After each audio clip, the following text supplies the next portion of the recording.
Gents, good evening. Welcome back to the third podcast that this will be dedicated to the Masters, and rightly so. It is I was about to say probably something I maybe not agree with, the biggest major, the best major. I'm not sure how we can talk about that, but so it's the third podcast. You held the second ones all by yourselves. How was that experience?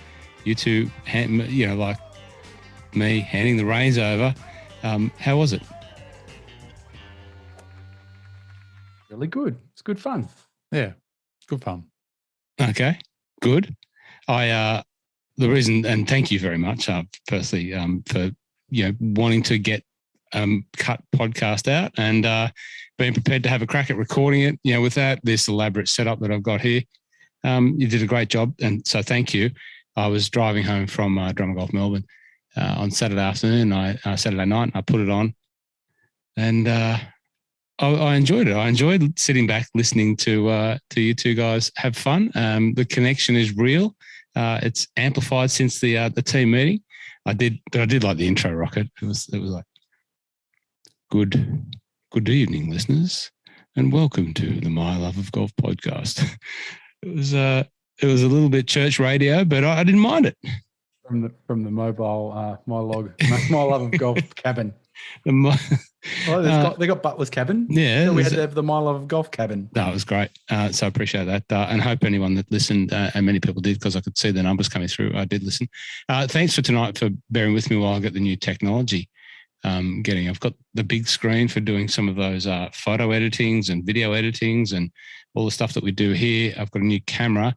It's probably getting too wide a view. If you want to see it, you'll have to tune into the YouTube, which we'll put this one up on. Too wide a view, probably giving away a few too many secrets of what is in the golf cave. You can see over there the equipment, a bit of camera gear there. Just down there, the perfect practice putting mat from Ricey. The Rocket's favourite toy just there. The what's that? The ball, the Tour Striker ball. Tour Striker, yeah. Might be an unused Scottie Cameron in the plastic just behind there. There's a bit of everything here. There's some shoes over there. It's a bit of a wider view. Why is it in the plastic? Well, it's TBC. That's the TBC area. This hasn't been used. It looks like a broomstick. No, it's not a broomstick. It's sitting up higher. It's sitting on some Golf Australia magazines. You could read what model? Oh, that's a secret. I won't disclose that. It's got a black shaft on it. It must be pretty special. Yeah. Anyway, it's got a black shaft. I don't want anything to know about it. Hey, anyway, enough of that. The new technology and the new screen. I don't know where to look. I've got a camera up here. I want to look at you guys. It's all different. The Masters. Wow, where do we start? Like, I was thinking about where to start this episode. Obviously, congratulations to Scottie Scheffler. He has featured in this podcast. Seems like every episode of the last 6 weeks, and with good reason, because he's won most of the bloody tournaments that have been on in the last 6 weeks. And then he goes and wins the big one. So Scottie Scheffler, his team, his family, Ted, the caddy, we'll talk about Ted. Congratulations. It was an awesome win. And, your position as number one golfer in the world at this current time needs no further question, because any of the questioners, and I wouldn't say doubters, but any of the people who raised the question, it seems weird that Scottie Scheffler is world number one, and a few other podcasts have sort of dismissed it and pushed him to the side. Well, maybe he put a few of those people to rest. And we here, probably, if you reflect back on the first podcast of the Masters series, so a week ago, we didn't really talk too much about Scottie Scheffler. And in hindsight, we probably left him well out and, basically said, can't win the first one, but wow, we did. And pretty convincingly. Yeah. No, we didn't talk about him on the lake. He came up third or fourth, I think, on the pit in the data. For me, the biggest thing going against him was the fact that he'd won. I think he'd won his last start. It was the match play. I don't think he played in the middle, and he'd only had 2 laps around Augusta, and both were great results, top 20 results off the top of my head. But yeah, I don't know. I think it's one of those ones where when you're weighing it up, from a person who's looking at it from a betting perspective, he was one that I sort of put a line through, along with the bloke who fought him for most of the week in Cam Smith, because their odds were quite short because they're playing such good golf. And I was happy to bet elsewhere. And that didn't work out. And historically, not many world number ones win majors. So when they're world number one, then they don't win a major. There's only a handful have actually done it. And I'm not talking about just at the Masters, but it's like a lot of the others. And so we're kind of conditioned to thinking about it that way in terms of he's world number one. We've got to pick in the rest of the other list. It's going to come from somewhere else. He had a really, and that's kind of where we probably dismissed it, right? Yeah. No, there was, look, I mean, I think we talked about it the other night. I think 20 or 30 names you could have picked and gone, I can make an argument for all of them to win. There's absolutely no issues whatsoever. But there was not many things going against him. He just wasn't in the picks. Yep. So then let's look at Scottie Scheffler's last 2 rounds and, give us a rundown on, the high points and, where you guys, sorry, 3? Last 3. The where he separated himself was the second round. Mm-hmm. That's where it happened. That's where he set up the rest of the tournament. It was his play in the afternoon. He weathered the storm and I'm pretty sure we talked about this on the Cup podcast. It was that there was this kind of 2 to 3 hour window where the wind was at its strongest, and he battled his way through. And then, and Mike was sort of explaining on that podcast in terms of there's an afternoon wave where it kind of then it drops down and it sort of becomes a little bit more calm. And that was when he was playing, and that's where he separated himself. Yeah. As soon as the wind dropped and the conditions were a little bit more favorable, he just lit it up like a Christmas tree from about the 8th hole onwards. And he, I think, what did he roll into? Was it a 5-shot lead? Because he was at 8. He was definitely 5 after 3 rounds, something like that. Yeah. That was his 5-shot lead. You take away the 4 putt on the last, it's a 5-shot lead. So his tournament was built in that round. And yes, there were points during the tournament where people were getting close, but he never surrendered that lead. Yeah. No, maintained anywhere between 3. I think there were a couple of times I think he was out at nearly 6 or 7 at a couple of points early in the 3rd round. Yep. But he had full control of the tournament from that point in the 2nd round onwards. Yep. And you would have to say that in the 3rd and the 4th round, he didn't look like relinquishing, as you just probably most accurately put it, control.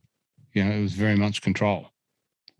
Yeah, I think look, every Aussie got up this morning to watch to see if Cam could pinch it. And I think after 2 holes, it was certainly game on. Cam went birdie, and I think the gap was only 1 shot. And it's one of those things where I think everyone got quite excited, but then you got to remind yourself there's 16 more holes to go here. And realistically, once it all evens out, there's going to be ups and downs for everyone throughout the round.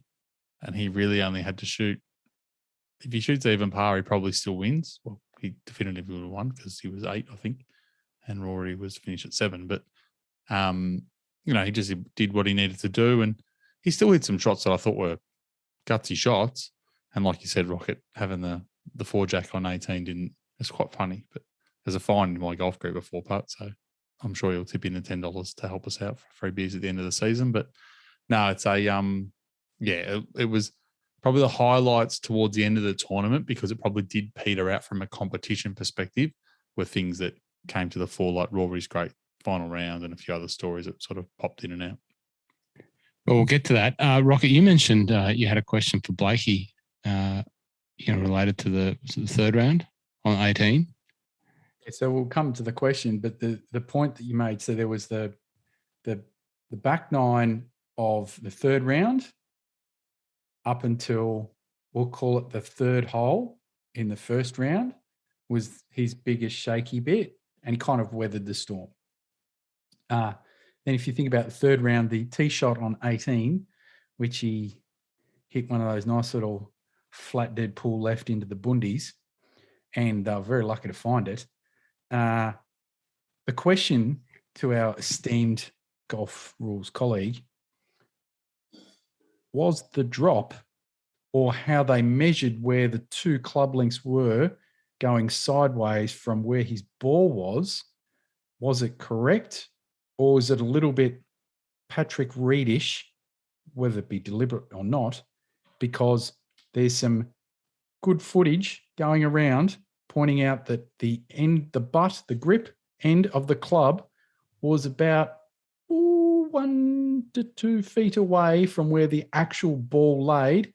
And that's where they measured it from, which gave him enough to be able to get a swing onto it and get it up there. I think, he ended up just making bogey though, didn't he? Or did he make double?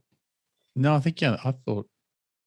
Well, I think he made bogey. Yeah, bogey, because he rolled it through the back of the green from there. Rather than he could have been playing 3 and actually kind of chipping it up close and then, really struggling to make bogey.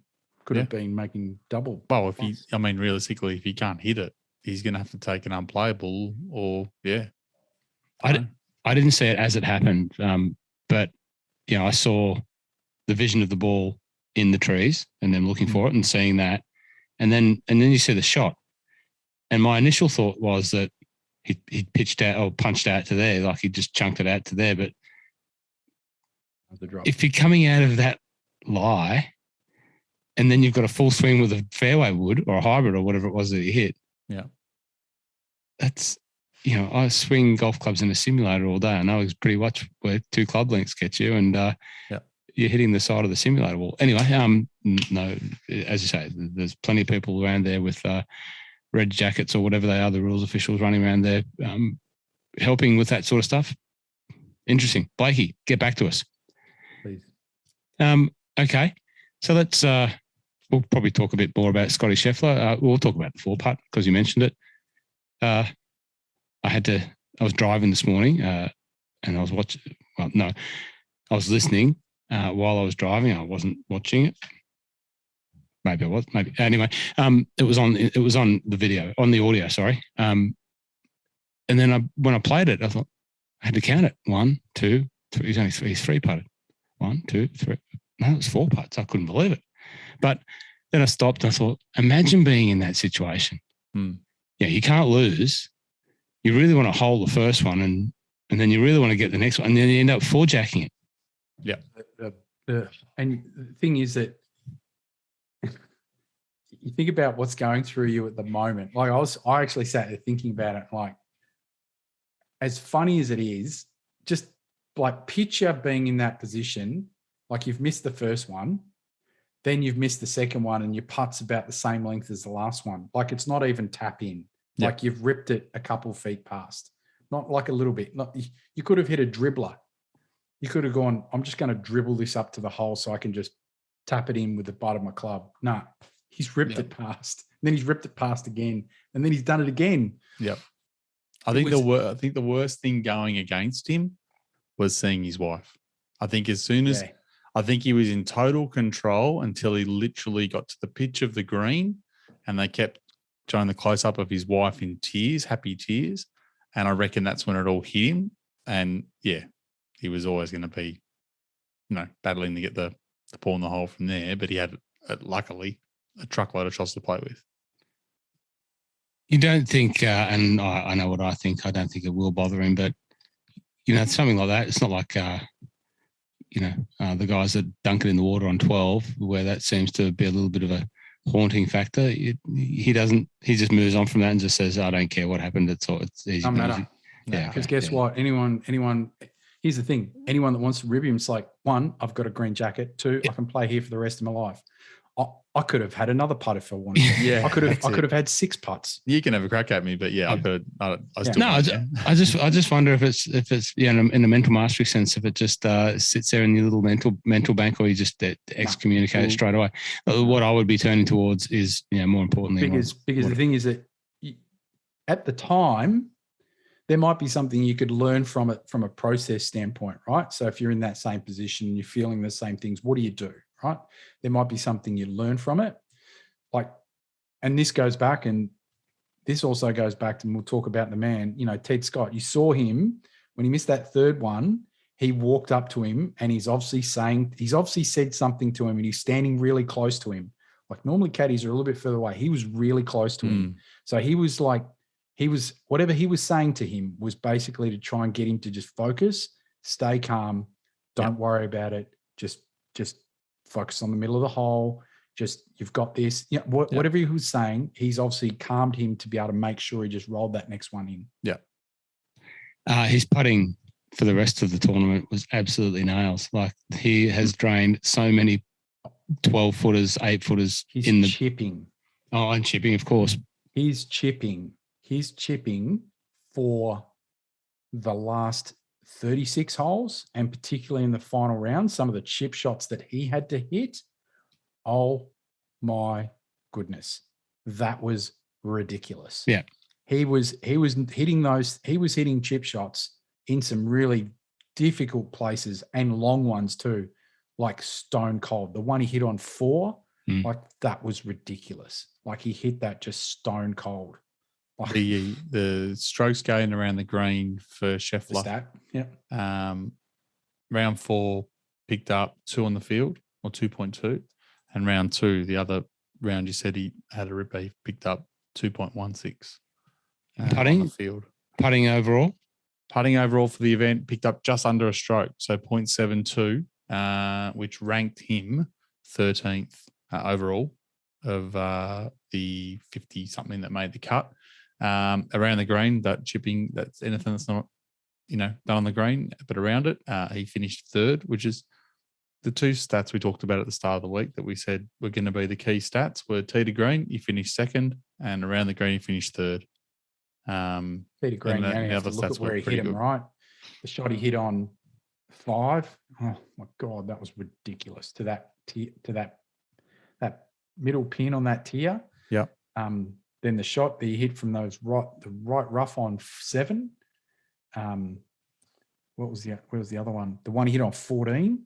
Oh. Yeah. So some of those will be in his approach, strokes gain approach. They'll be a bit too far from the green, but he finished 6th in that. I mean, yeah, he had a solid week out. It's not like he said some of those shots that he hit in were ridiculous. The one on 17, like, he's pitched out sideways, and then he hits like a gap wedge to like 2 feet. Yeah, that was unbelievable. Over the track. Like, oh my God, I'm looking at it going, this guy's a killer. He's an absolute killer. No, he was very, very good. I think the thing that came out of today with those nerves on that last few parts, I think as anyone would be, his hands would have been barely able to hold the club.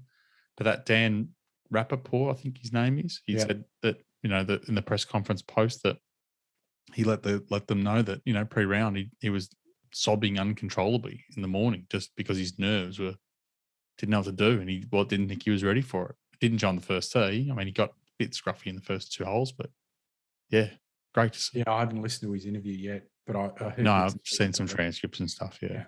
There was, I think, there was a quote from his wife that was basically like, whether you win this, any other golf tournament ever again, it doesn't matter. It doesn't change who you are. It doesn't change how much I love you. Everything still will be okay, whatever happens. And, you don't go into the golf tournament with that not wanting to win, but, it must give you some comfort and must give you some freedom just to be able to go and play, without any of that weight. But who knows? We'll never know. We'll never know what it feels like to, 4-putt with, 6 shots lead or whatever it was on the 18th hole at Augusta. Moving on from the 4-putt and, exercising demons, has your boy, the real Rory, exercised? Yeah, the other Rory. The other Rory. Has he exercised any Augusta demons, in your opinion? The only way he's going to exercise them is actually by winning. Mm-hmm. Has he potentially unlocked the key? Maybe he has, because you think about how he talked about post-round. He talked about it was the most free he'd felt, and it was the best round he's played around Augusta. And even if you watch the round, I think he actually left a few out there. He shot 64. He did. I actually think he could have shot 60. He was flying until I think it was stalled around about 10, 11. 9, 10, 11, he left a couple. I think he should have birdied 9, hit it really close on 9 and hit a terrible putt. And then on 10, did he 3-jag? I can't remember. Can't remember now. He made bogey on 10. He should never have made bogey. I think he's in the middle of the fairway, like in the absolute mayor's office, as they would say, and made bogey. So he effectively gave 2 back there. And yeah, gifted a few others in other parts of his round. So he could have just like lit it up like a Christmas tree.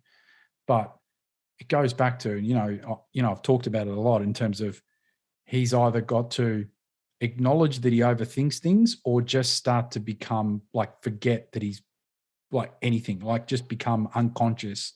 I think I talked about it. And I think I joked that he would probably play poorly in backdoor, which he did again.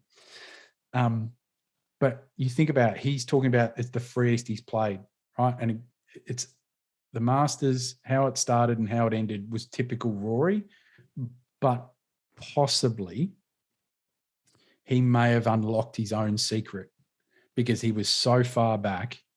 I think, would he start the day 1 over? So he would have been 11 back. He's so far out of it. So he's like, just caution to the wind. Like it's almost like Rory when he's 22, footloose and fancy free, just shooting from the hip, blazing away and not thinking about stuff, but still playing really good golf and not just being a complete moron. And this is the result. And you can see him post round. It's probably the happiest he's been finishing second in a tournament because maybe he's found something. It was like he had that sort of air of, a weight's lifted. And that's very much what I sort of took away from the glimpses that I did see. Maybe he's found something, right? Because unfortunately, we've had this other Rory for the last 7 years and he's had spits and spurts all the way through. He's one of the probably most talented golfers on the planet. And he should be, you think the last 7 years, everyone, when he won those 4 majors in that small period of time, everyone's thinking he's going to win 12. Hasn't won one since. Kind of actually hasn't looked like winning one since. I'm going against you. He'll never win the Masters. I don't think he'll play it that again. He'll do the same thing. I mean, he's a superstar. His skills are exceptional. He's top 10 in the world comfortably in, world golf rankings. But it's one thing to do what you said, like exactly what you just said, Rocket. Come charging home with nothing to lose. Whereas if he was in Scheffler's position or Cam's position, would he have played as well? Don't know. See, he's got to start the tournament like he finishes it. Yeah. Oh, yeah. That's his problem, right? If he can't start it like that, even start any major, he needs to start every major like that because you only have to look at his first round. I think he puts so much pressure on himself that he's mentally checked out before he even hits his first shot. Well, go back to Portrush this week. Port Rush. Every time I think of it, Portrush. Every time I think of Rory in a major, I think of Portrush. First tee. The first tee is the epitome. Wow, first tee is the epitome of Rory in a major. Like it was like just overthought everything. All right, this is over, and I'm only half up the first hole on day one. This is interesting. Oh, it's just as soon as he hit it out of bounds, it's like it's over. It's not going back to cut. Yeah, bad. But that's the thing. There's a glimmer of hope. So he's not completely, he's still the other Rory. Yeah. And, he's got a few majors this year to go. Can he translate into getting off to an actual good start? Because if you go back to all his other majors, he always got off to a good start because he probably never thought about it and never cared. I mean, look, he's only gone 1 over, which is not horrendous. But I mean, even if they're he was one under, he was all of a sudden he wins it by 1. Yeah, in each round, he was like 1 under after 10 or 11, I think it was in each round. And he just fell apart on the back 9, both of them. And it was there's some horrendous 3 putts, some horrendous shots. Oh, his decision making. His putting's the answer. I mean, we talked about strokes gained. I mean, strokes gained for Rory, he ranks for the event. He ranks 35th out of 52 that made the cut, and we were talking about it in round 1 and 2. So in round 1, he was ranked 71st of 90? Whatever it was, 90. And then round 2, he was 73rd And we said, if he can just fix his putting, he might come back here. And then he's been 14 and 15 Saturday, Sunday. So, yeah, if we'd done that a bit earlier, who knows? Well, it will be interesting to watch the other Rory turn, hopefully back into the real Rory. And we're in the next 3 majors. Can he win? Will he win one with the next 3? No? Okay. Sure about that? They're hard to win. We've had this conversation. I know it's going to be a topic. Well, I mean, how old's Rory? 40? 32. Is he 32? He probably is. I feel like he's 40. He's not 40. I wouldn't have a clue. No, he's a baby. All right, let's say he's 32. The Shark didn't win his first one until he's 32. Yeah, let's say he's 32. He's got, let's just say, to be fair, he won't be winning one at 50. Let's just say until 45. So let's say he's got 13 or 15 more shots at winning the Masters. That's it. That sounds like a lot, but it's not really. I actually reckon he's got 7. There you go. So that's the Masters. They still only give out 4 majors a year. It's hard yards. So that's the Masters for the next few years. But are you guys putting a line through Rory?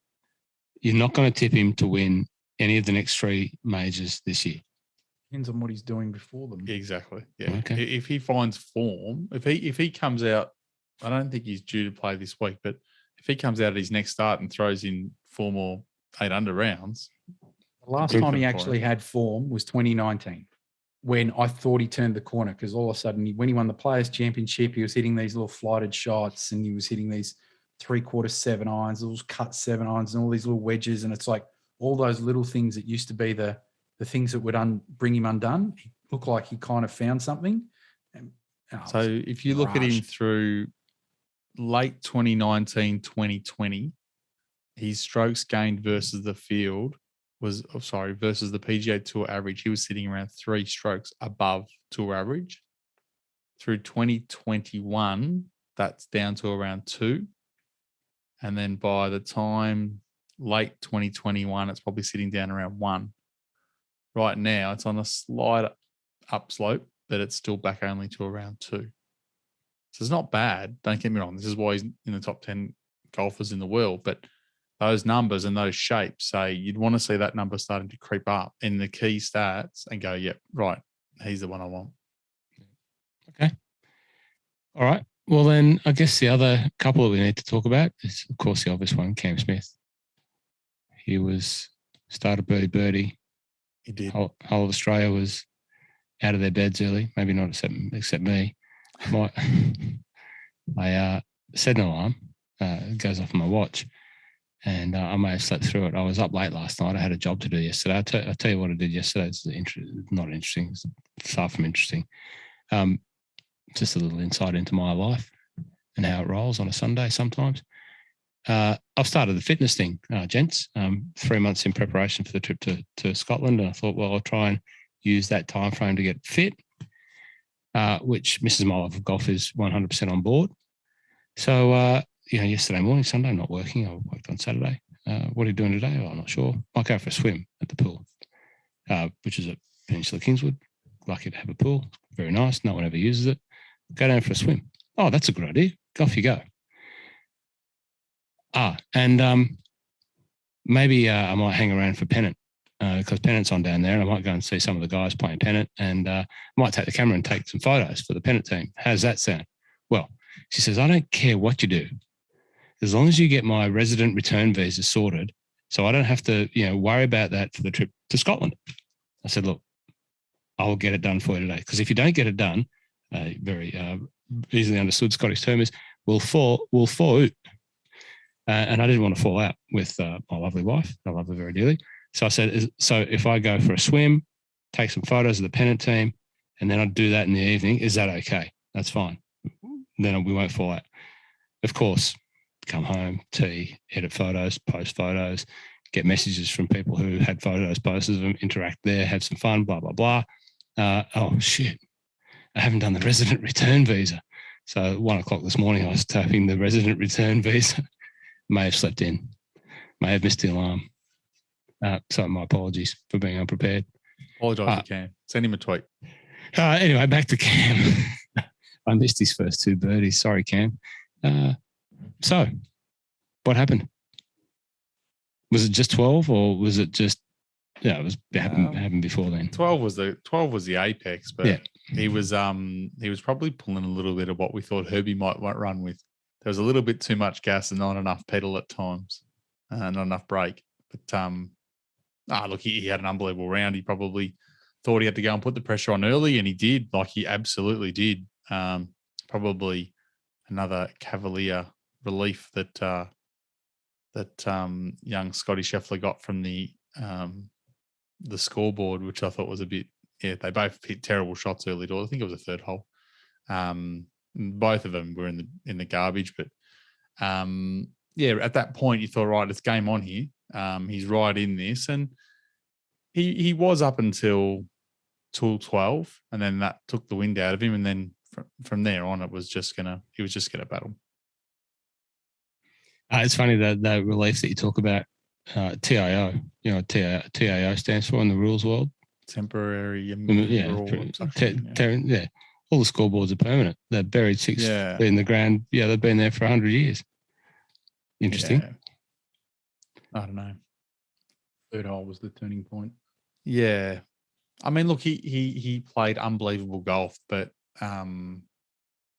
it's, and I'm not going to always talk about it, but I'm now, like, when we were there at Augusta, we stood on the corner of 13. So right where the pine trees are that you see everyone kind of get stuck out of, 100 meters short of the green, and you're looking straight back up to the tee box, and you can see 12 green, and the wind comes straight over the top from Augusta Country Club over next door, and it comes straight over the pines, straight at you. And so I could feel it all day. I'm not saying today was the same, but I think it was a similar breeze, and you can feel it coming at you and going around. And basically you watch them, and they're hitting into that wind. But not only are they hitting into it, the pine trees in front of them are 150 meters high. So that's blocking out a lot of it. So there's wind and stuff going on all the time.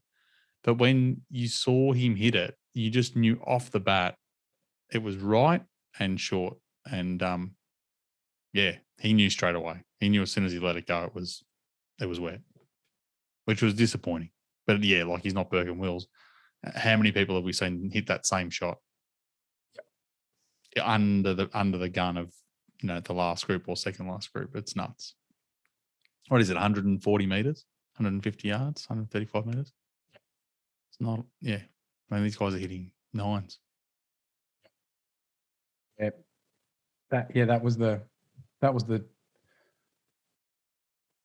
make or break at that point.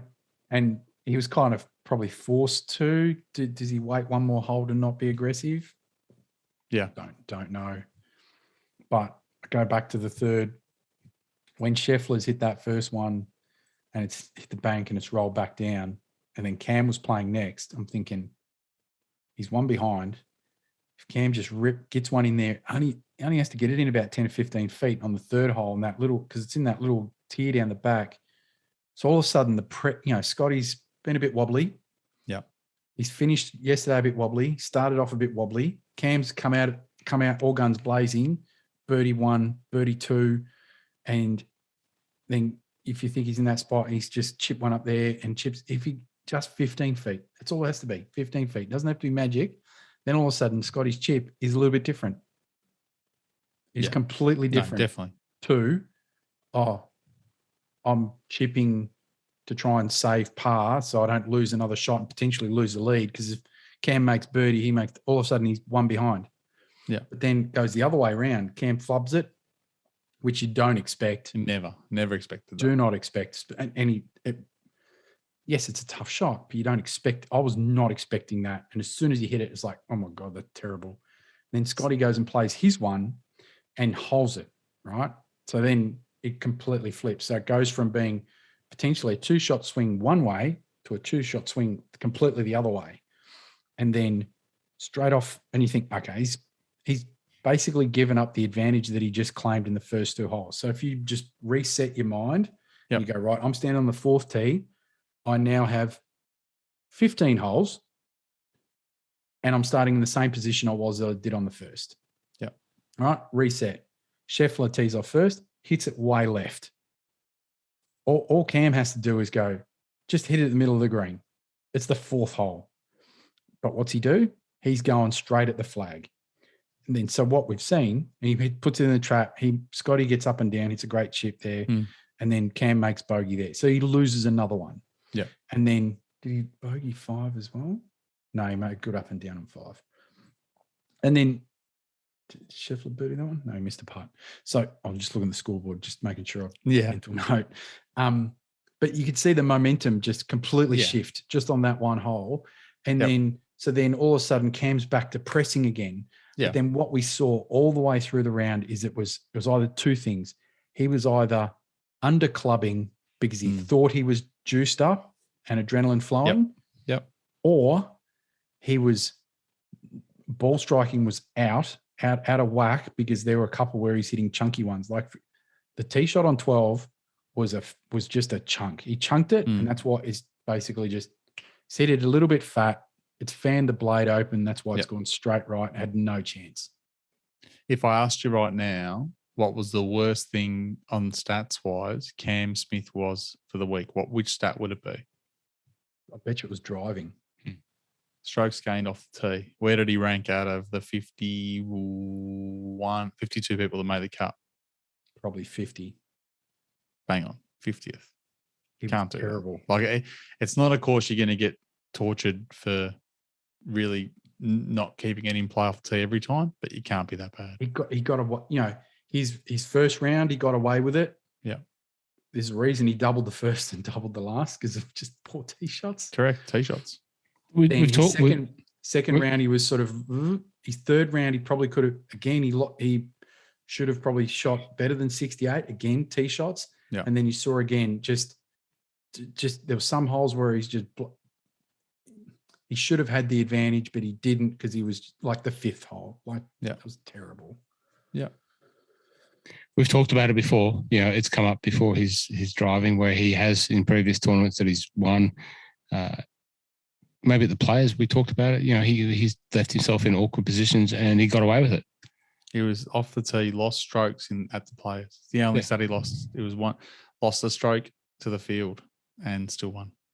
So he's gained some distance and it's kind of balanced itself out a little bit, right? Yeah. He's never been completely accurate. But the thing is, though, when he's missed fairways, so for example, at the Players, his misses weren't as crazy as what they were here. Some of the misses that he had here were horrendous. They were really bad. You're bang on though. His distance started picking up sort of mid last year, but it really started to peak around the Sony. And at the exact same time, his accuracy's gone through the floor. Below tour average in accuracy. How much distance out of interest has he picked up? I think about 10, 15. I'm only looking at strokes gained, so it's hard to give you the number. I mean, I can tell you what his averages are. I mean, if I look at, I'll just pick random sort of timings. If I go back to the Sony Open in Sony Open 2021, his driving distance at that week average was 309, or that's the round one, 309 yards. And then if I go to the same sort of time, he's looking at Sony Open round 2 this year was 335 yards. So that's 30 yards. Big gain. 15. At least 15. If you just add 15 or could be 10, between 10 and say 20, all of a sudden you're hitting 1 to 2 clubs, sometimes even 3 clubs less into a hole. Yeah, no, it's clear. But what's he done? Is there any intel on what's he done? Like he doesn't look like... He's got a cheat stick. Well, look, if you want to talk about product, it's definitely one of the best. He's playing Titleist, isn't he? Definitely one of the best. No, he's a Titleist, man. Yeah. Definitely one of the best drivers that they've ever made. And it's been commented on by many tour players who are using that Titleist TSI 3. I went back to you. Well, you guys know what I took it to Barnbougle, the Ping, which was a wonderful. It is a wonderful driver. I've used Ping many times. Very straight. Didn't miss. Maybe the only time I lost the ball off the tee was with not the driver. It was with a 5-wood. But I went back and played with my TSI 3, which is under that white cover there, and it's still one of the best drivers I've ever used. So I'm not saying it's not the driver, but maybe maybe He's done it's- speed training too. He's lost a bit of weight. Yeah. So he's actually quite fit. Yeah. And he's done a bit of speed training. So he's probably also done a bit of weight conditioning and probably just, who knows? He's probably used one of the speed sticks and stuff like that. Or Yeah. if you just swinging a heavy weight on a club, all of a sudden your hands are going to start to learn you're carrying something a bit heavier and they're just going to have a little bit more snap. Well, I'm going to give it a go. As part of my preparation for Scotland, in my training that I'm doing down there with young Benny Croker down at Peninsula Kingswood, I'm going to start some speed training. You think that of all the things you want to look at in your game, it's to get longer? Oh, I also talked to Marcus Fraser about some chipping lessons. I've realised that I need some probably face-to-face, hands-on adjustments. And so I spoke to Fraser the other night, and I spoke to Benny Croker from the training centre, and that's part of the program. The training has started. I nearly passed out, by the way. I was doing some lifts with a squat bar type thing, just a little, without any weight on it. And he put 5 kilos on each side. He said, your form looks good. Lift that. Yeah, it's all right. And then he looked at me and said, you all right, mate? I went, no, actually not going too well.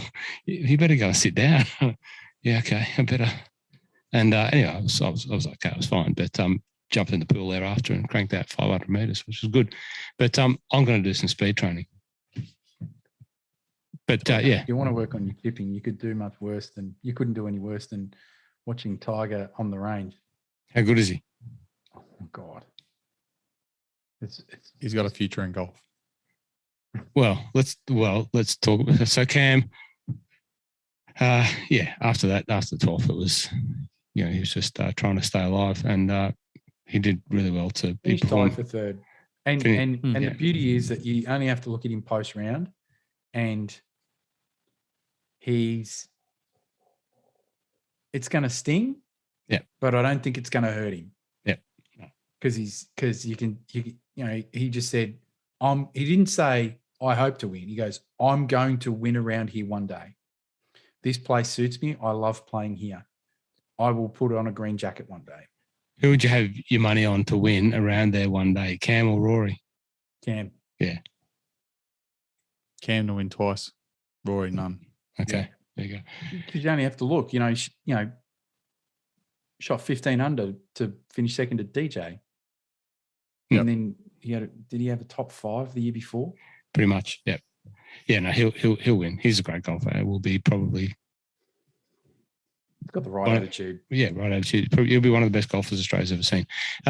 Tiger, we sat here a week ago. Mike wasn't convinced he was even still going to play. And he did. And, amazing, eh?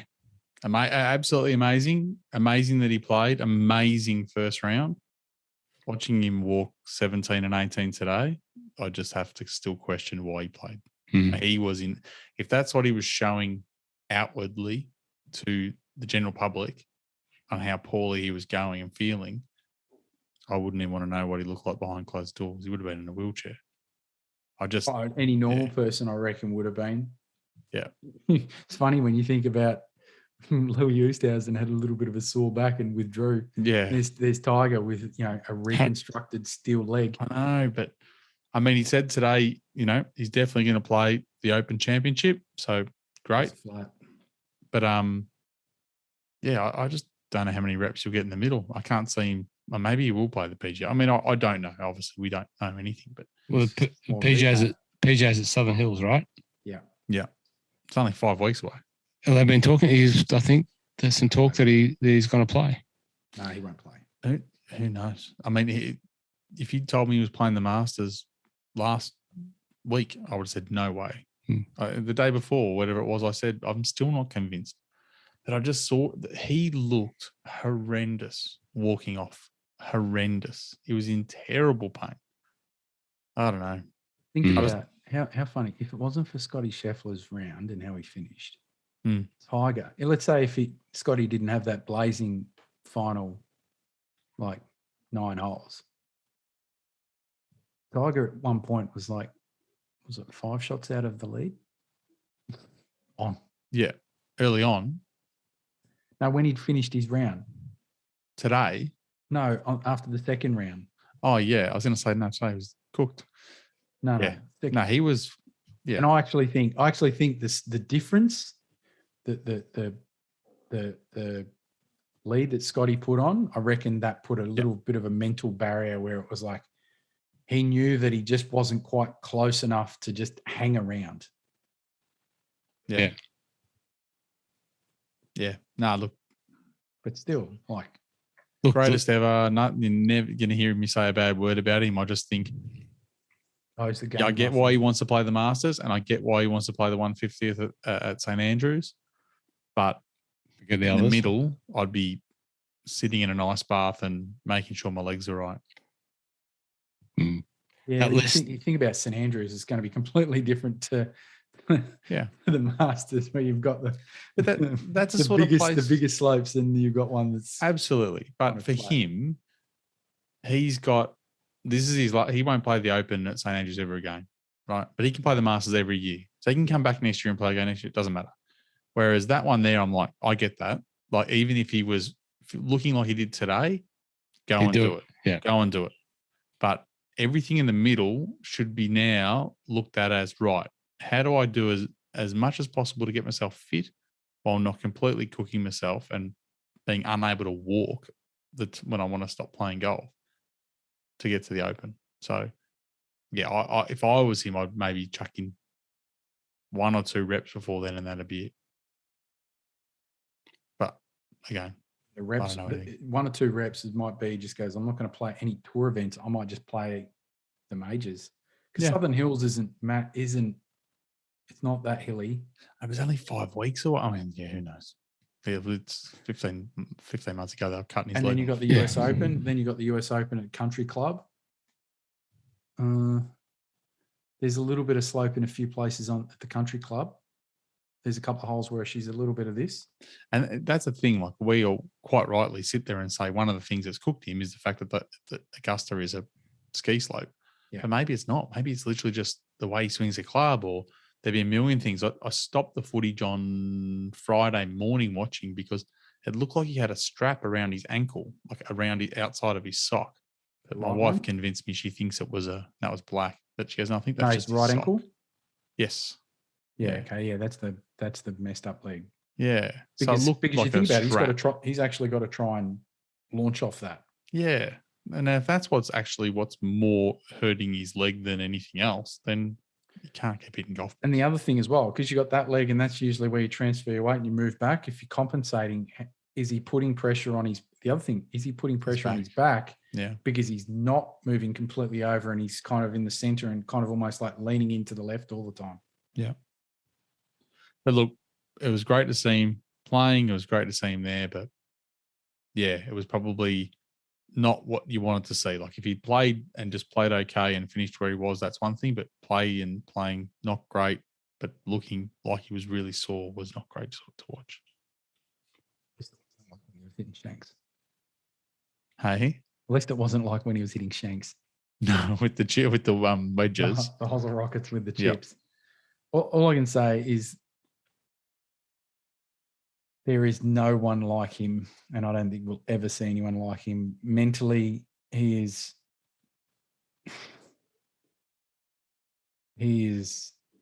unbelievable. Different. He is unbelievable. Like, you'd literally, it's like one thing to compete, but it's one thing to compete and kind of be about after 36 holes, like your first tournament back, like no reps.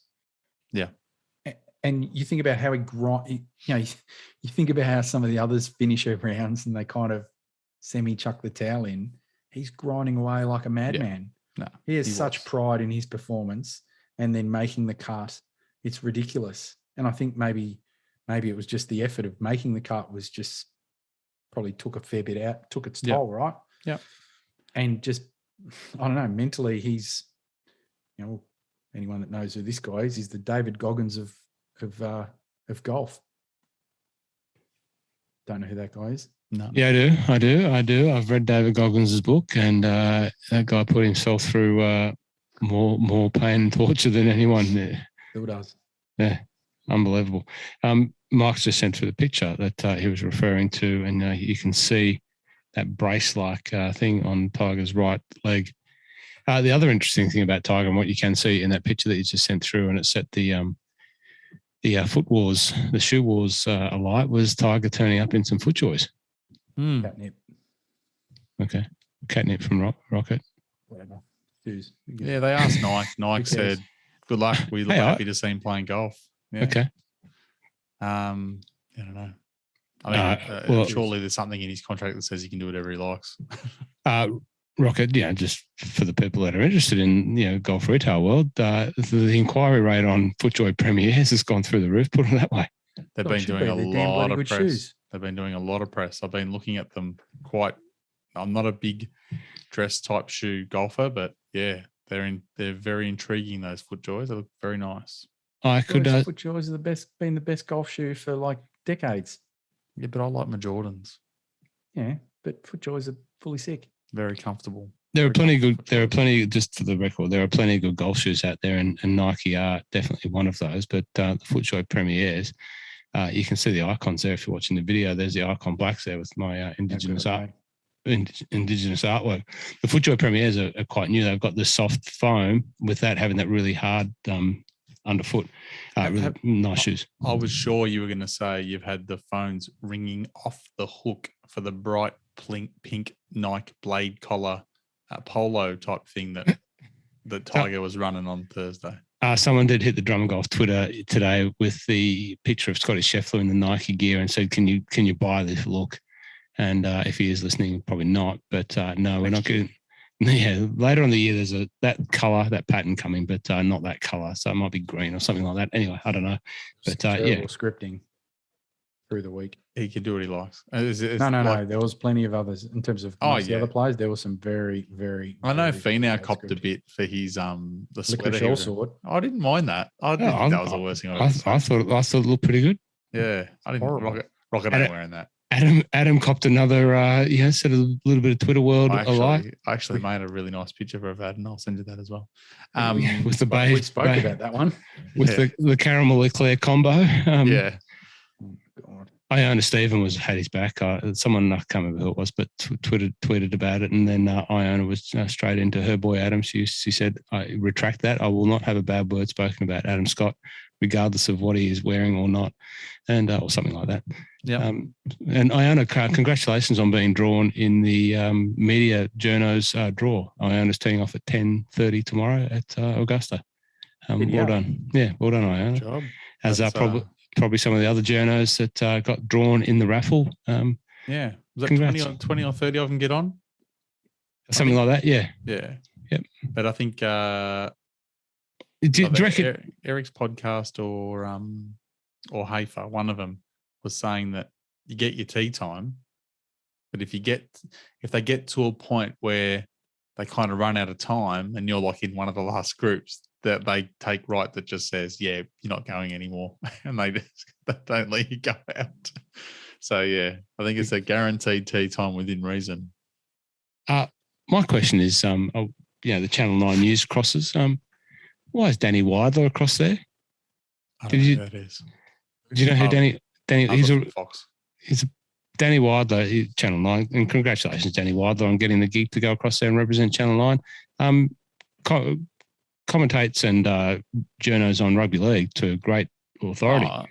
Not sure about golf. No, he'd be with what's his name? Braithen Astor. That's why. Oh, okay. Because he was doing the stuff with Gowie. Oh, so they've Lee Diffied it. Yeah, pretty much. I was just going to think. I wonder if Danny Wilder got drawn in the journos draw. Do you know what? This is why do our Australian just TV stations do this? Like, we don't send golfers to go commentate rugby, and go to see the World Cup or something like that. But they'll send a couple of meatheads to go and do the crosses for the golf and ask the dumbest questions. Like, it's an insult. Yeah. It's been an insult forever. And like, I remember when they sent Lee Diffie, when he was talking, I thought, dude, like, dial it back, mate. We're not in the pits. There's no cars. They're just courtesy cars that are dropping people off at the clubhouse. Like, dial it down. Yeah, I mean, I'm certainly not disagreeing with you. I think it's. And I've got nothing against this bloke because he doesn't do a bad job, and he's an exceptional golfer. I think he actually even has his pro card in Todd Woodbridge. But I'm always shocked when I see the Australian PGA or the Australian Open, and he's one of the main commentators. It's like, got so much golf talent out there. It was great to see someone like Nick O'Hearn as an example doing a bit this year. Like Jeff Ogilvie, get someone in there who's like that. I'd prefer. Yeah, the same as I wouldn't expect Ewan Porter to be doing the Australian Open anytime soon. Tennis. Tennis. Yeah, tennis. I was about to say tennis. Yeah. Working centre court. That's it. Rod Laver Arena. Look, I wasn't having it forever. I wasn't having a crack at Donny Wild, though. He's a rugby league journo. He does a good job up there in Sydney. The Melbourne audience probably didn't know who he was, as you two guys didn't. I was just curious as to why they would send. Yeah, but he's a great journo with the rugby league stuff. But send the golf guys. Yeah, they've been doing it for like nearly 30 years.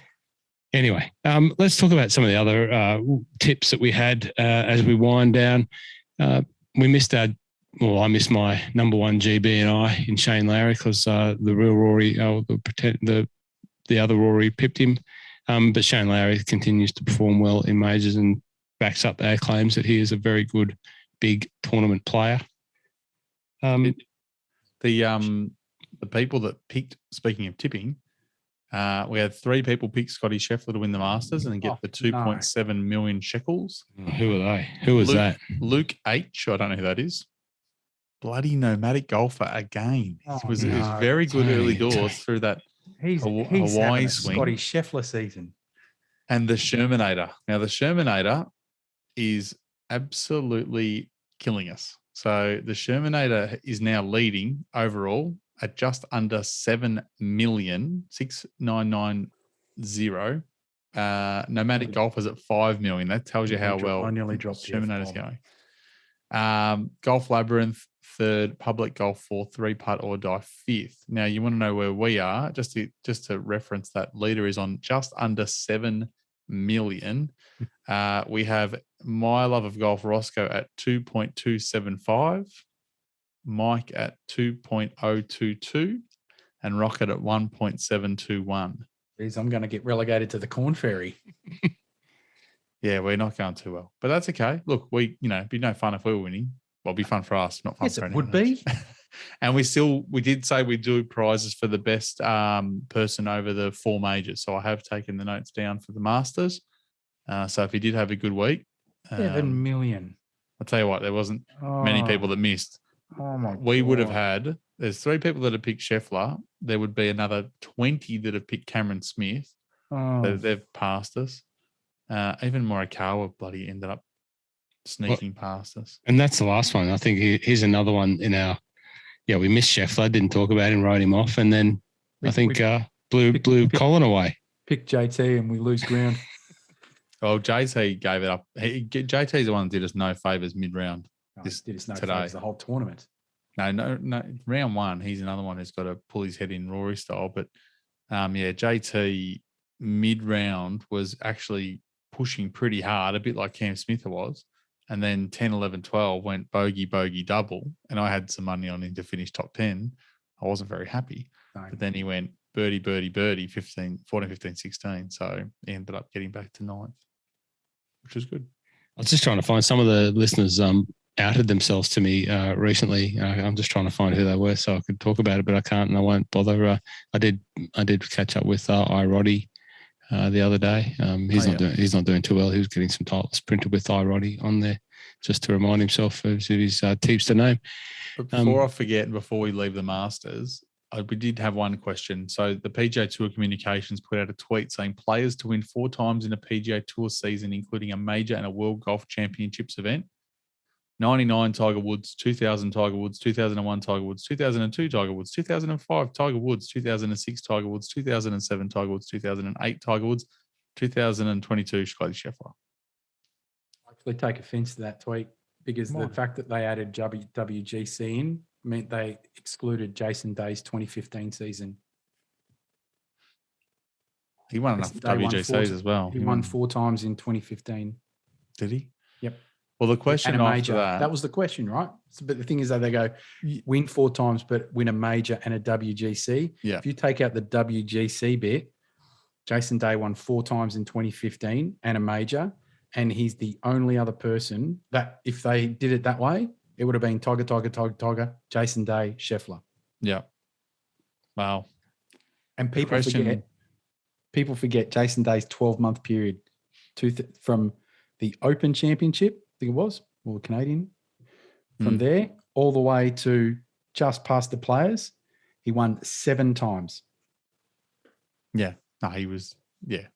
And he did win. He did win he has won a WGC as well. Won the match play twice. I think back to back, but that was well before. Yeah. Wasn't in that. They're talking about in that 1 year. The question was from the Ginger Ninja again. He said, in regards to that, and in regards to Scottie Scheffler, are we seeing the start of something very big? Are we giving enough credit to Scottie, even before this, what has accomplished? Interested in thoughts. Is he going to go on with it? We're going to walk over some ground we've already been on, Mike, about how many majors in a year and, how many people win multiples, because it ain't many. No. It's only, what did I, my own data lake, I've collected some stats. I think there's like eight players that have won multiple majors since 2010.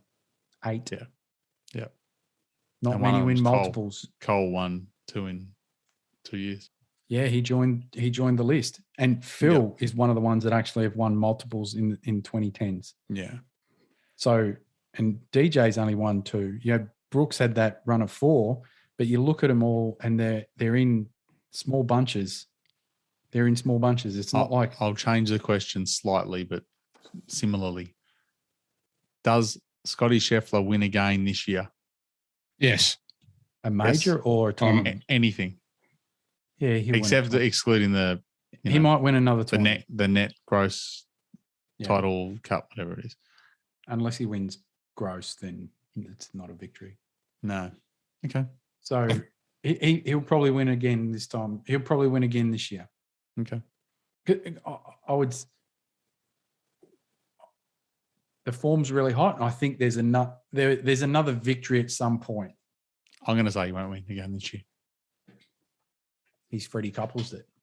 I'm a massive, massive, massive believer in the law of everything evening out. And I think if I think about his year for the rest of this year, he's going to play maybe 10 more times, 10 more tournaments. 3 of them are going to be majors. I don't think you win any more majors. He might. Won't play. Yeah. So he probably won't win 2 majors in a year. So close. So you probably won't play much going into those. And then no. So odds are against him to do that. And he's got the playoffs. So then it's like, right, how does this work? Do I think the law of averages says he's got his wins. So he doesn't win a game. That's it. And that doesn't take into account the fact that he's number 1 in the world and he won 4 of his last 5 tournaments, whatever it is. There's no rhyme or reason behind it, but yeah, I'll say that it'll even out and he won't. But then in terms of the longer term of him, like, it's very easy to be prisoner of the moment, and you can go back over it. I just talked about it, Jason Day. Like he had a 12-month period where he just lit it up, but he had a couple of years before that and kind of 6 months after that. But that's it. Like you think about these players and they catch lightning in a bottle. Even Rory, 2011 to 2014, he won his 4 majors, and that's where he sort of that's where he caught his. He's caught for his 100%. Bit longer. But then you've also got the other players around you. Like if say Justin Thomas catches lightning in a bottle at the same time, and Scottie Scheffler, and you got 2 or 3 guys that are playing their best golf, is he still going to be able to do what he's doing? Maybe not. Don't know. Yep. Cole's probably been the most stretched out. DJ's probably been the most consistent over the longest period of time. Brooks caught lightning in a bottle, and you have a look at it. He's kind of contended. And this is the thing. I was thinking a little bit more about it. It's the. I think we talked about this man as well. So Faldo, right? You've got 2 contrasting styles. You've got contending all the time, but not closing a lot, versus contending a bit, but closing everything. And Faldo's, if you look at Nick Faldo's record. He's got 6 majors, and you think about, he's this supreme big game player. Yeah, he is. But if you look at his body of work in terms of how many times he was actually in contention in majors, it's about half the amount of time that the Shark was. Yet the Shark only has 2. Yeah. Right. But the thing that Nick did is he closed them. Not always like with his own play. A lot of it was people just throwing up all over himself, and he was just so consistent that he just never wavered. Like all of his Masters, maybe his final round in 96 sort of gets overblown because the Sharks were all over himself multiple times. But if you look over his British Open wins, the Open Championship wins, 87 and 92, that was basically him just parring people to death and them like faltering. Yeah. That's Make what he the did. mistake yourself. Yeah. Oh, the 91 at St Andrews he was streets ahead of everyone. But then if you go back to the majors, 89 Masters was Scott Hoke threw that one away 3 times, and Norman and Mike Reed and everyone else. The 91 was Ray Floyd basically had that tournament in the bag, faltered near the end, and then dunked it in the drink on 11. Faldo wins. 96 is the Shark leading by 6. That's it. Closes or in contention and close everything, or contenders and closes. Speaking of opening and closing, well, nothing to do with closing. Opening, we saw. Do we claim this as a mile of golf, milestone? Minwoo Lee and his performance. What did he finish? T24. No, 14. 14. 14. He was. Sorry, I can't read. Sorry, I can't read. I threw it away. You guys were up early and getting excited. It was looking exciting. How he played 10, 11, and 12 was terrible. Yeah. Yeah, and that's where it tight. That's where the course tightens it up. Puts the screws in. Well, it's been, I think, every conversation that we've had about anyone, 10, 11, 12 has been mentioned in every particular sort of variation. Yeah. But yeah, that aside, just to see the young man, forget the frivolity about mile of golf, to see him up there at T14, it could be the start of seeing Minwoo. He gets him an invitation back next year. I'm pretty sure. Missed it by 2 shots. I missed it by 2 shots. No, two spots. Read the group chat, Ross. Oh, sorry. Oh, I've been busy. Doesn't it top 16? No, that used to be. It used to be top 24, then it was top 16, and now it's only top 12. Sorry, So my apologies. That's why I posted yesterday the tournament within the tournament. Here's the list of all the players that probably not going to be inside the top 50 or need to finish in the top 12 to get an automatic invitation back for next year. And there's heaps of them that were just, I don't think there was anyone looking at. Cameron Champ, don't call me Cam. He finished I think he finished tied for 11th. So then he gets an invite back next year. And that's it. Corey Because everyone else will probably get a spot. Yeah, everyone was, they're finishing the top 50 in the world, or depending on what time. Some might win a tournament here and there, and they'll be in, or they've already got other exemptions. But Minwoo just missed it by a shot. He has. Through 9, he was on fire, and Rossi woke up to our messages on the group chat. 10, obviously not reading them. 10, he hit just a really awkward shot. I can't read them and watch and listen to it as I'm driving. Sorry. He hit the same shot a lot of people hit. He missed it. That back left pin, people trying to get back to it, missed it, and it kicked through and then ended up rolling down the hill and couldn't get back up and down for his par. 11 was killing everybody. And again, he shot in. I actually this year found some extra love for 11 because watching guys that even hit the fairway with their tee shot, standing there watching and thinking about how they're going to hit into that hole. And they did what every AM does. They stand there, or not all of them, but they hit the ball. And as soon as they hit it, they're like, island out, don't go left. And everything was just going right, a long right. And it was fantastic to watch. And then they're having to get up and down from, in a poor position to a pin funneling down the water. It was great. Beauty of a golf hole, making people think about things and choose different decisions. Yeah. Anyway, it was great to see Minwoo make the cut first and foremost, and then played really well. Finish so solidly. Good on you, young lad. Top Scott, we got a Top Scott in there, of course. We did. There was only a choice of two. Yeah, Scottie Scheffler, Top Scott. Yeah, exactly. Well, he's a Highlander. He went to what's it called? And they were called the Scotties. So the Highlander University or whatever it was where he went to, they're called the Scotties. So funnily enough, it was good to see our boy Bobby up there. Of course, he was going to be Top Scott after making the cut because there was no other Scots in the thing other than Sandy Lyle, who finished dead last. But anything else that stood out, boys? Bryson being a dill. Great. Missed the cut. I won some money on that. That's it. My week was done.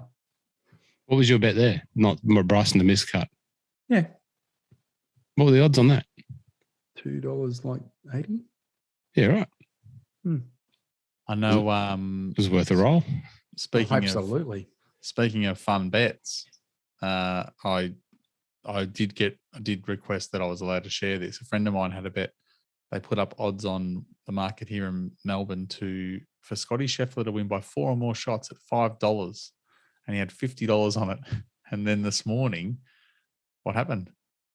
He four-jacked it on the last hole. But what made it even better was that betting agency at 8:47 a.m. paid out, and then at 9:10 when he four-putted, took the money back out of the bloke's account. So his account went from $400 to $650 back to $400. So yeah, they've paid out. That's a bit harsh. They paid out thinking there's no way this guy's going to possibly not win by at least 4. That's a bit disappointing for the young TVH, Tom. So yeah. Wonder what they're doing there, like sitting around an office going, a bunch of betting computer nerds sitting there going, I'll just pay it out, just hit the button. Bang. Honestly, in Australia, it'd be computer generated. I don't even know. There might be one bloke who normally does horse racing or something like that that's overseeing golf for the week because it's a major. Oh, I'm sure obviously it's computer generated, but someone's got to flick the switch, right? You would think so. You would think that some blokes logged in and said, "Yep, that's a winner." Yeah. Tick. I'll get this job out of the way before 9 o'clock and just move on. Or he might have even he or she might have just punched in the winning score is X, not knowing that it wouldn't make a difference to anything, and well, it did. As I tweeted as a gag. Can someone double check on any big bets in Texas this morning for the Masters winner to finish 10 under, because there was no other reason for him to four part. Anyway. Wow. You scandalous spreader. Okay, very good. What else? It was good. The Masters coverage, the Masters app, awesome. Yep. Masters app, unbelievable. Unbelievable stuff. I think the world of golf, the PGA Tour, and even some of the other more savvy media agencies that cover golf could take a leaf out of how they do it. PGA Tour's got a new app coming. Can't be too far away because they sent me a thing to beta test it 6 months ago. So it can't be too far away. So hopefully it's, or it can't go backwards from the current one. The current one's terrible. And anyone go to the Formula One? There's another podcast that finishes all the chat on Formula One, but we had the Formula One in town. We did. I drove past on the way from Sandy. Played Sandy on Sunday as young Doc was making sure that I mentioned my 17 Stableford points that I achieved on Sunday afternoon. And we drove past the course on the way home and tried to listen to the cars. They were literally just taking off as I drove past. So we heard them kind of go on their formation lap, and that was it. And I went home and watched it on TV. How did you shoot 17 Stableford points? Come on, mate. What's going on? What? I thought about it when I got home. No, I thought about it because I really wasn't paying attention. I was pretty hungover. But is 7 par 3s at Sandy? Is that right? I was trying to add up in my head. I think there's 7 par 3s, which means there's 11 par 4s. There's no par 5s. And I counted up that I hit 9 fairways on par 4s, right? I hit 0 greens out of 18 holes. So it was very windy and the greens were, sandbelt. They're tough greens. greens. Hmm. And yeah, early doors, I was hitting some nice shots in that were trying to bounce up and on and roll to where they needed to go and couldn't get them to sit. And then later on, I was trying to hit a few that might land in the middle of the green and they were hopping back into bunkers. And that was it. It was one of those rounds where I finished 9 holes. No word of a lie. I really don't pay attention to the score as I'm going. And I counted it up and went, what? That can't be right. There's no way I've had 9 points on the front. What's going on here? And then I've gone to the bloke with me. What have you got me at? He said 8. I'm like, hang on. I definitely didn't have 8. I had 9. All of a sudden, I was claiming 9, and I was correct. 9 points and 9 and 8. Yeah, terrible. But I won longest drive, Ross. Oh, well done. Well, I expect that too. I've bred you for long drive. I've supplied you with the equipment for to do the job. Callaway low spin driver paid off. What did you win? What did you win? Murderer. We give out Pro Vs. We got some Pro Vs. Oh yeah, yeah. Don't forget, you can get the if you want them hot logo balls with, and hot clubs. That's it. If you want them logo with Great Men of Golf Association, there's a buy 4 get 1 for 3. I am gonna buy that. I am gonna take advantage of that deal at Drummond Golf this week. I need to organise that 3 for 4, whatever, 4 for 3. What are you going to get printed on them? I can't decide that bit yet. I don't know what it's going to be. I don't want to put my name on there because then people, when they find a golf ball wedged in the window of their bonnet on a car or something like that on PCW. the freeway, then they can find me. Yeah, so I got to figure something else out. PCW. Pete Caridi Week. Pete Cheese Week. It all works. There you go. I actually did say that I was going to do a Masters giveaway, and I'm not sure this is unplanned and we haven't discussed it, but do you think that we can give away, is there a clever way that we can think of right now on the spot to give away a towel and a hat and a T-shirt? Towel, hat and a T-shirt? I'm sure we can. Do you want to give it away to someone in the tipping or do you want to do it a different way? A different way. I think, what about this? If everyone shared their favourite Masters moment and then share on as a story and the post, like the post, but share the story with their favourite Masters moment. And if they can share the link to the podcast, that gets them extra point. But if you're watching, you can get the performance hats. Very good hats. Performance hat. You can win a My Love of Golf T-shirt. There's one right there. Team T-shirt. There you go. And of course, none of this is for sale. So don't ask if you can buy it because this is exclusive. And then Instagram or Twitter. Yeah, that towel's a good towel. That waffle towel. Just go Instagram because I've taken a hiatus from Twitter. No, okay. There you go. So you can win those 3, and that'll be the criteria. What can be the criteria? Whatever's memory gets the most likes, we'll work that out. I'll pick a winner. Yeah, you pick it. Also got a couple of hats to give away. Illegal logos. Melbourne Sandbelt. I did have these made before Melbourne Sandbelt was trademarked. By the way, got a couple of hats and some rocket balls.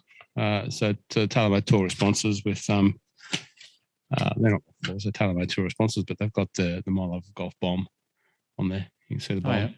There you go.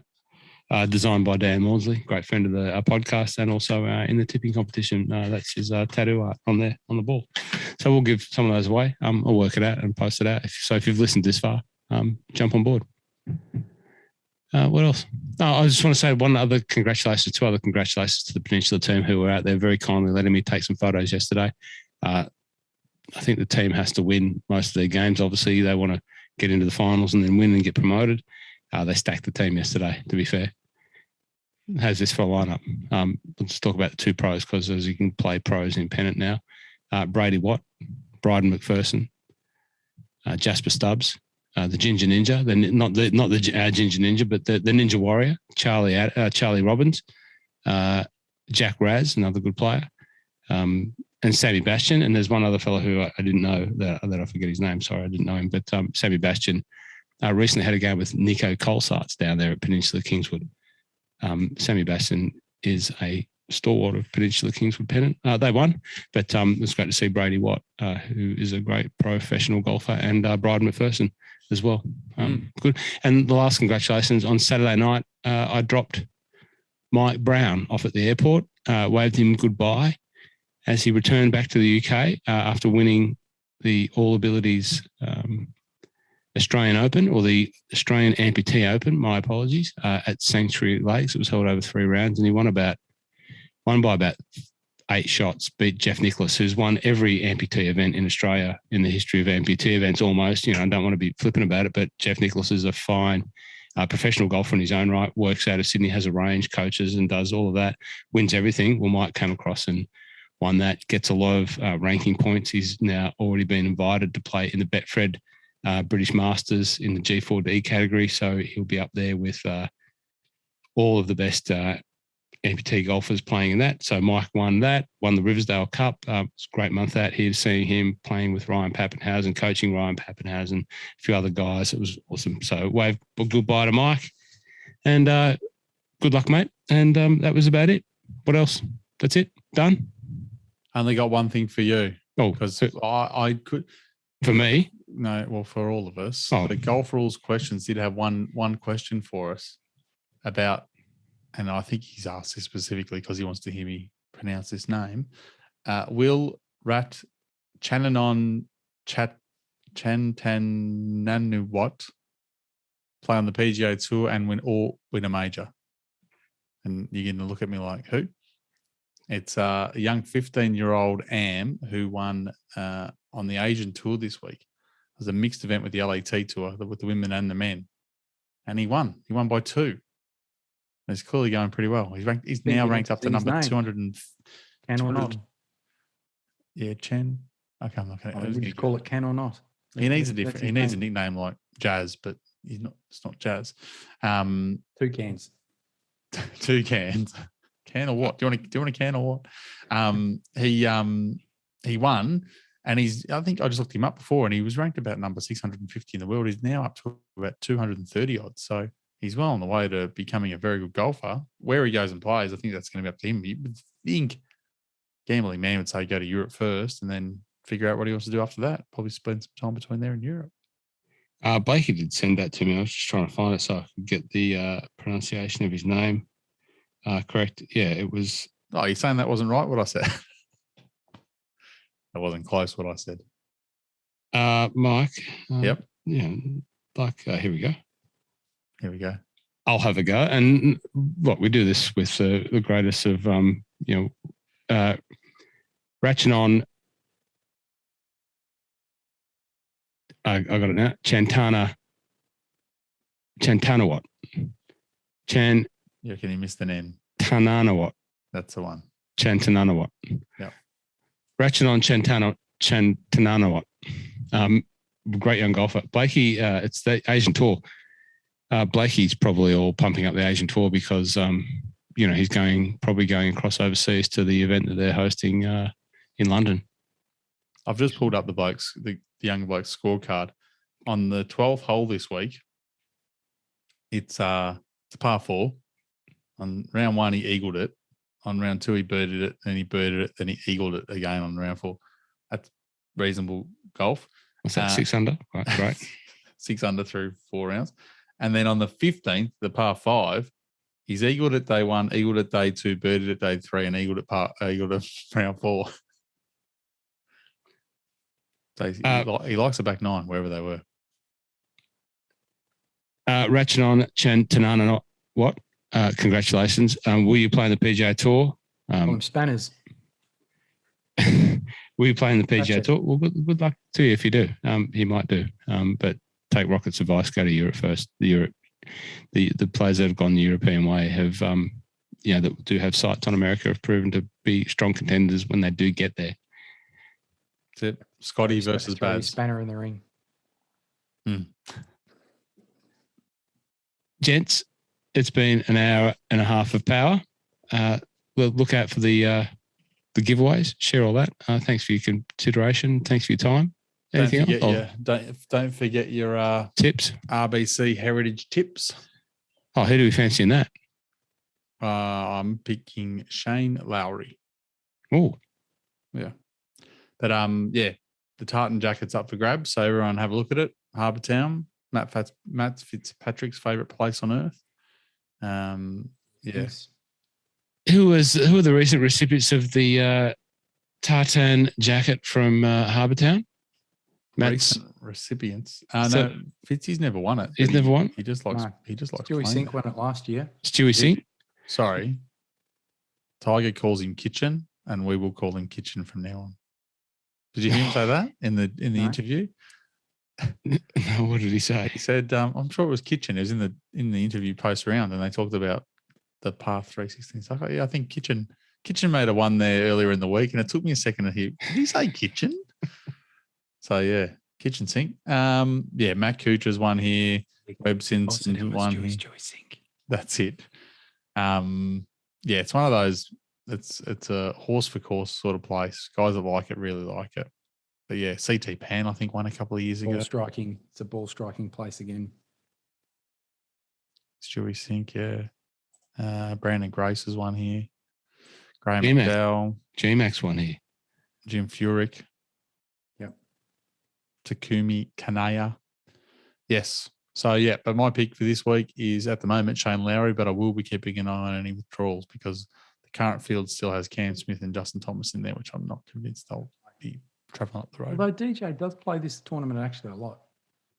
Yeah, he's definitely played. Yeah, well, all the RBC guys normally go there. So normally every year you'd see Jason Day and actually, Kuchar no, and all he'll have those to guys. play.